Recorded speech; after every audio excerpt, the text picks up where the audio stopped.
அனைவருக்கும் வணக்கம். நம்ம டெய்லியும் prelims and mains point of வியூல 5 கொஸ்டின்ஸ் கரண்ட் அஃபேர்ஸ்லேருந்து பார்க்குறோம். இன்னைக்கு என்ன கொஸ்டின்ஸ் இருக்கு அப்படிங்கிறத பார்ப்போம். First one, the reservation for differently abled in promotions in Tamil Nadu. தமிழ்நாட்டில் பதவி உயர்வுகளில் மாற்றுத்திறனாளிக்கான இடஒதுக்கீடு எவ்வளவு அப்படின்னு சொல்லி கேட்டிருக்காங்க. ஸோ பொதுவா இவங்களுக்கு ரிசர்வேஷன் அப்படிங்கிறது பார்த்தீங்கன்னா 4% குடுக்குறோம். அதே மாரி ப்ரொமோஷன்லயும் பார்த்தீங்கன்னா 4% அப்படின்னு சொல்லி தமிழக அரசாங்கம் நேத்து ஒரு கவர்ன்மென்ட் ஆர்டர வந்து ஜியோ வந்து பாஸ் பண்ணியிருக்காங்க. சரியா? அடுத்தது, இந்த 2025 SCO summit will be held in அப்படின்னு சொல்லி கேட்டிருக்காங்க. 2025 SCO உச்சி மாநாடு இங்கு நடைபெற உள்ளது.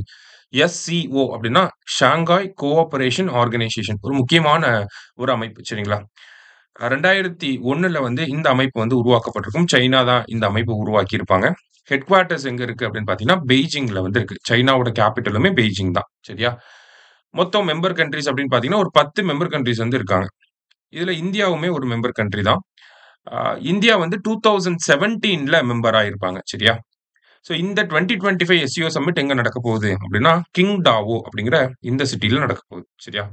அடுத்தது, the first women president of international Olympic committee, சர்வதேச ஒலிம்பிக் கமிட்டியின் முதல் பெண் தலைவர் யார் அப்படின்னா, கிறிஸ்டி கோவென்ட்ரி அப்படிங்கிறவங்க.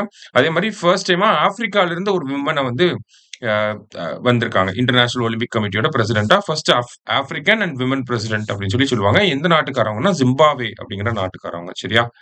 அடுத்தது, consider the following statements. India score in SDG index is 67. India's rank in SDG index is 99 அப்படின்னு சொல்லி கொடுத்துருக்காங்க.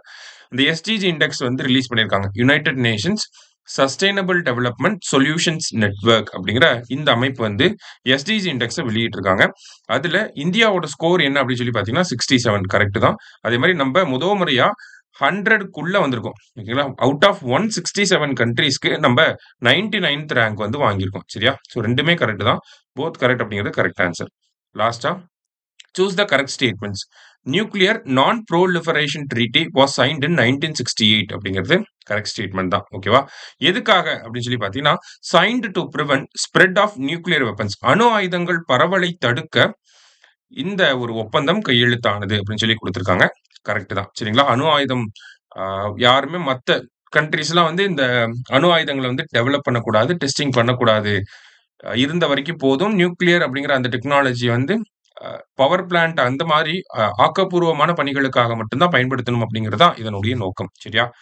ஸோ இந்த ஒரு அக்ரிமெண்ட் 1968ல வந்திருக்கு. இதுல இந்தியா வந்து கையெழுத்திட்டு இருக்காங்களா? இந்தியா இந்த அக்ரிமெண்டோட ஒரு மெம்பரா அப்படின்னு சொல்லி பாத்தீங்கன்னா, India is not a signatory தான். சரியா? தேர்ட் ஒன்னும் கரெக்ட் தான்.